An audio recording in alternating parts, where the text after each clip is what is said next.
He was one of the most polarizing players of modern history. I'm talking about the 6'7" small forward Carmelo Anthony. He played 19 seasons in the NBA for a variety of teams. But the thing is, he spent the latter parts of his career as a journeyman looking for opportunities to contend for a championship and eventually simply looking for an opportunity to make a roster spot. Because this section of his career lasted so long, many people are unaware of his skills and abilities in his youth. So just how good was Carmelo Anthony in his prime?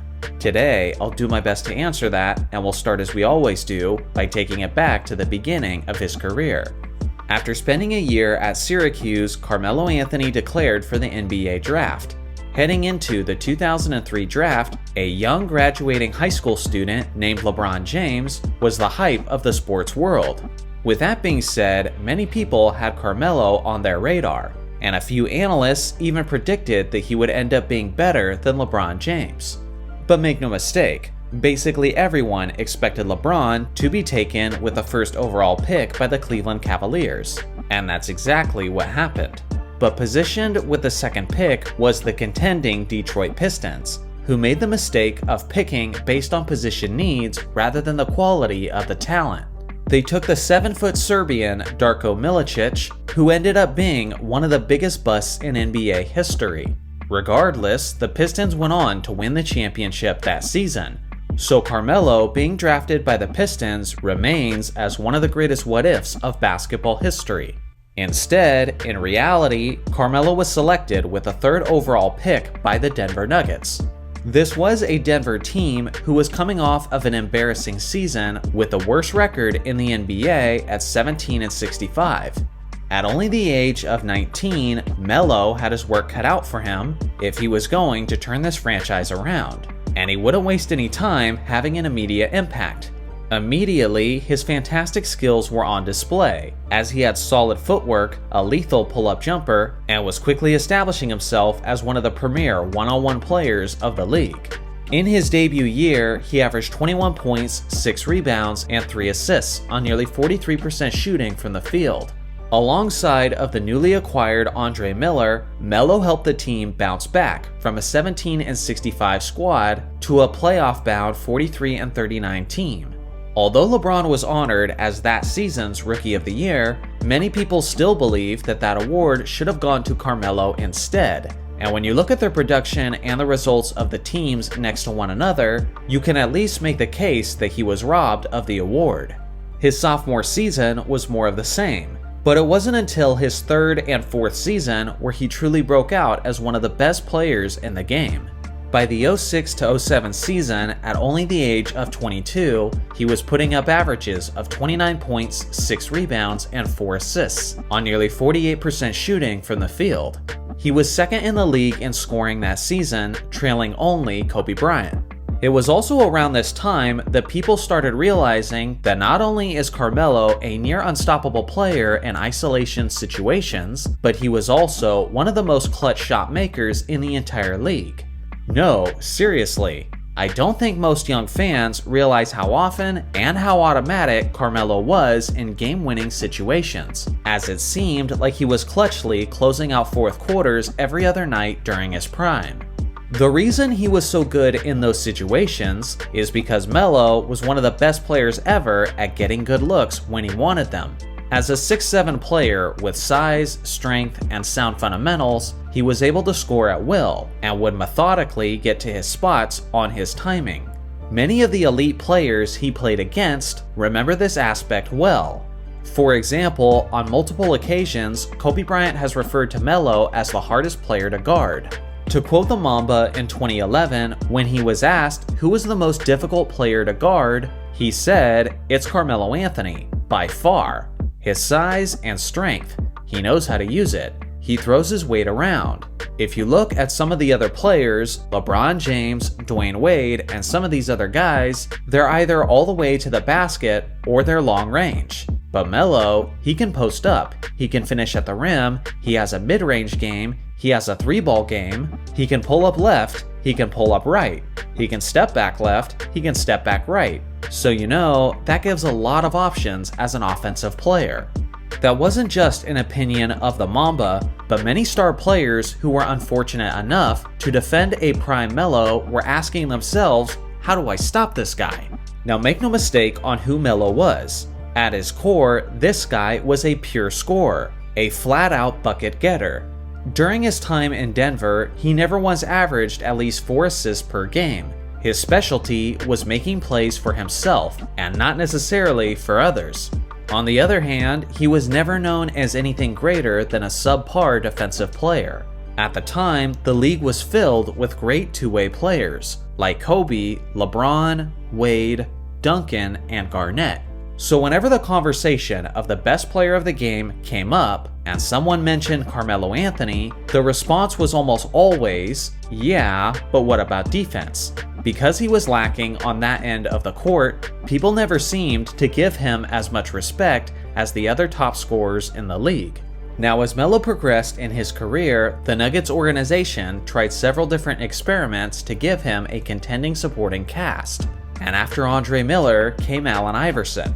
Although the Melo and Iverson tandem provided plenty of highlights, it also kind of went exactly how we all expected.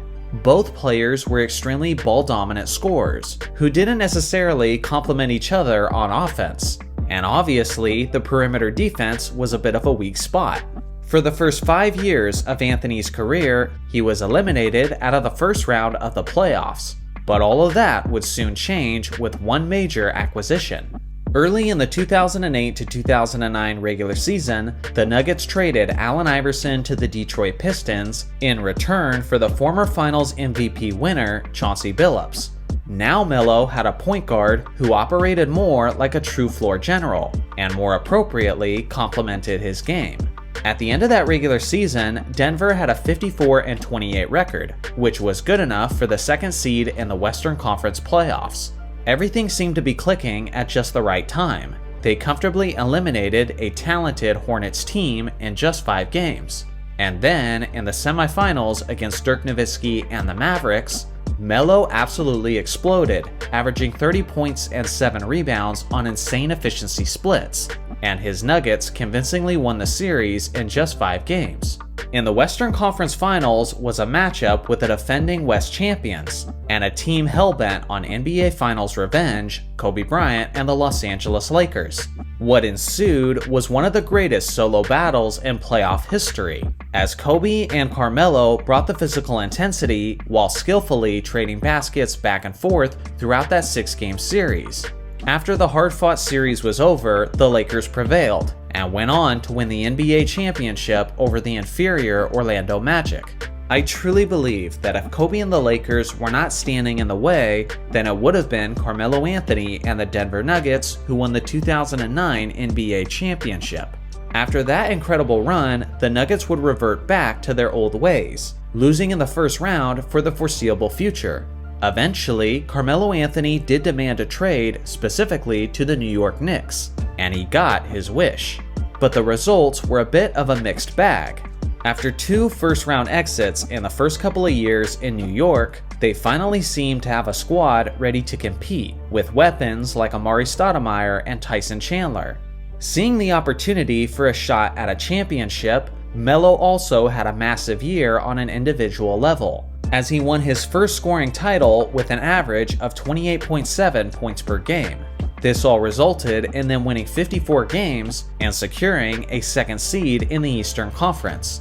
But unfortunately, New York's second best player, Stoudemire, was plagued by injuries towards the end of the season. So New York never really had their true opportunity to compete for a championship that season, as they were eliminated in the second round by the Indiana Pacers. Now here's another interesting thing about Carmelo's career. For a while, he was an elite level player. From the 05 to 06 season through the 2013 to 2014 season, Melo averaged about 26 points and 7 rebounds on 55% true shooting. Without question, he was legitimately a top player in the league for about an 8-season stretch. But the thing is, all of that took place before he turned 30 years old. Right about the time Melo turned 30, there was a massive drop-off in his production. To many basketball analysts at the time, Melo didn't seem to care as much about his physical conditioning. Players like LeBron James and Kobe Bryant became obsessive about their conditioning as they got older. But on the other hand, Melo started gaining weight. He visibly looked slower and started lacking consistency. Obviously, as the years went on, Melo declined to the point that his career ended as a journeyman.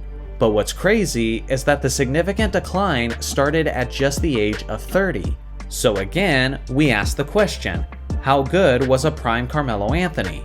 Well, at least for a while, he was considered as one of the best offensive players in the league, and was in the conversation with Kobe Bryant for the title of the most clutch player in the league.